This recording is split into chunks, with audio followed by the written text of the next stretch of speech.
ఇంకా చాలా మందికేంటంటే 'ప్రభాస్' గారి క్యారెక్టర్ అసలు ఏంటి అనేది చాలా మందికి ఇంకా అర్థం కాలేదు. 'రుద్ర' అంటే ఏంటి ఏం చెప్తారు మీరు? అంటే రుద్ర అంటే శివుడి అంశే హ్మ్. అనుకున్నామండి. హ్మ్. యాక్చువల్‌గా ఏంటంటే శివుడు మనలో అంటే మనలో చేయించే అంటే శివుడాజ్ఞ లేనిదే చేమైనా కుట్టదంటారు కదా సార్. మనలోనే శివుడు ఉంటాడు. హ్మ్. మనలో శివుడు ఉంటే మనకి మంచి చెడులు అవి ఇవి చెప్పి మన రియలైజేషన్స్ అవి చేస్తుంటాడు.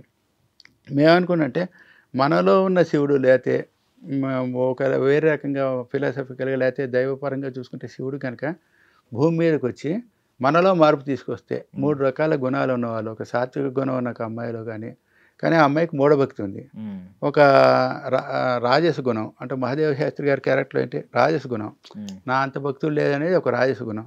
అలాగే తిన్నడు అనేవాడు అసలు దేవుడనే లేదంటాడు. అంటే తమో గుణం. హ్మ్. ఈ 3 గుణాలు అంతకుముందు మనం కూడా చెప్పినట్టున్నాను మీకు. త్రిదళం త్రిగుణాకారం అంటారు కదా సార్. హ్మ్. శివుడిని పూజించేటప్పుడు కూడా మనం త్రిదళంతోనే పూజిస్తాం కదా!